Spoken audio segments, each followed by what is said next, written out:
is August 31st, 2024. I'm Oliver Pichardo Espaillat. Mr. Eminem, do you know that Colegio Loyola, in my time, taught French and taught English and Spanish? So three languages. We want to talk about child exploitation. Three languages is too much.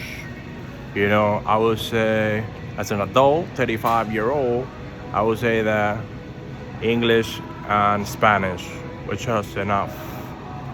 But, you know, French, I know I got it memorized, the entire lesson. But if a French person were to talk to me, I wouldn't understand. I wouldn't be able to respond or anything, you know. All I know how to say, comment ça va? Je parle français et toi? Je suis étudiant. Je suis américain. Je suis dominicain. You know what I'm saying? But it was alright. It wasn't that bad to learn French. The problem is that when you're 7, 8, 9, 10, 11 years old, you're learning French, and something happened to you in the mountains, you know, or something happened to you in class, and you are going to French class, and you'll be like, tu, elle, nous avons, and so on, you know.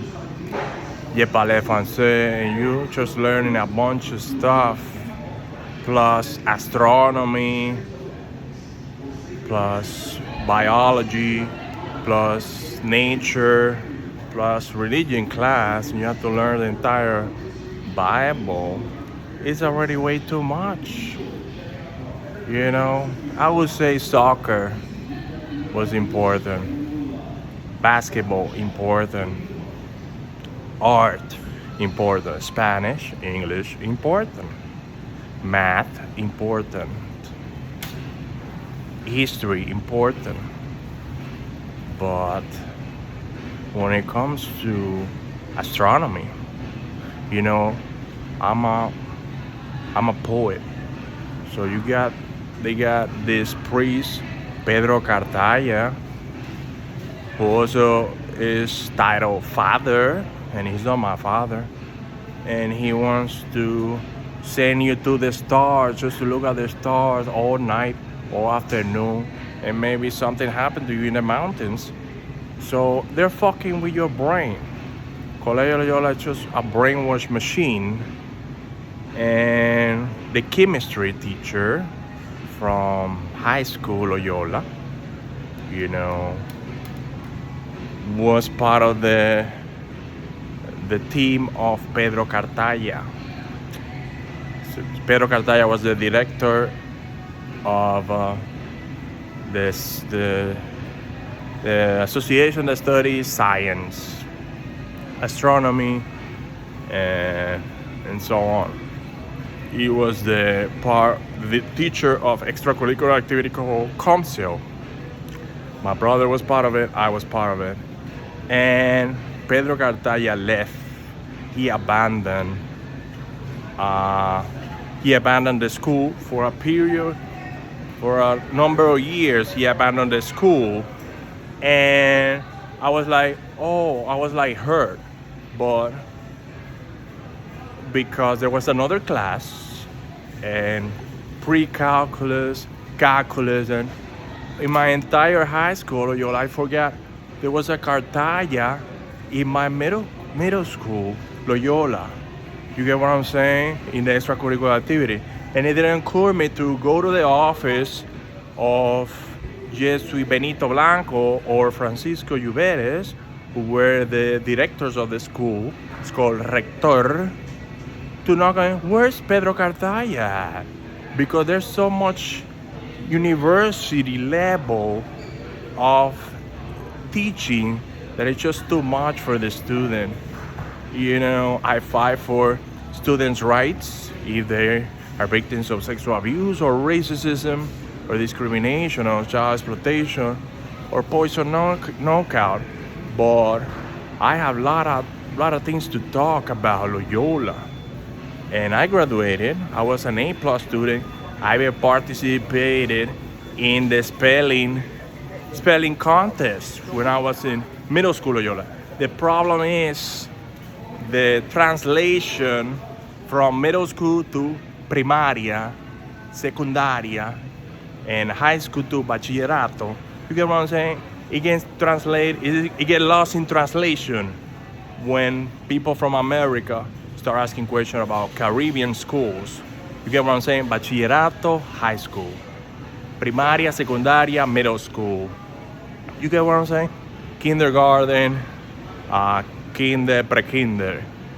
So we have to figure out a way that everything's translated correctly with definition of what exactly is and all the levels, each class, what type of extracurricular activity happened and what period of time, so we can start faster and more efficiently, publish everything about Colegio Loyola School, because it needs to close down. It needs to close down because I was part of the class, Redemption 2007. I graduated, and in my class there was the son of a president, Leonardo de Jesus Sosa Herman, is the son of Leonel Fernandez. And Leonardo never told me or told the class that he was the son of a president. The president gets Secret Service in America. In Dominican Republic, they get high security, military people, police people, and they're undercover. So I'm sitting next to the son of a president. I didn't even know it, So it was abuse of power right next to me. Right next to me was sitting abuse of power, and my father wasn't rich, my mother wasn't rich. They never got a contract with the Catholic Church, with the school to do engineering work or interior designing work, So it's not right that Leonel Fernandez has triple, quadruple wives and so many kids. So Michigan representatives and senators needs to get into this about who are the family members of all these current president Luis Abinader, and former presidents of Dominican Republic, so we can save these kids for D12, because D12 wrote these lyrics, fight music, and they mean something. These priests don't show their true colors and don't show who their wife is, don't show who their kids are, and they're very intimidating. They're very intimidating and very threatening, especially next to the ocean and sea. Everybody knows anybody could drown at the sea. So it's important for Eminem and D12 to fight back and start doing an album. Because music works. When it means something, when words mean something, because it matters, like Marshall matters. So yeah, we can fight back and do fight music part 2, part 3, part 4, part 5. There's plenty of subjects to talk about. And I'm just standing over here with my shopping cart. So yeah, D12. Back to the studio, Eminem. BET. Oh yeah.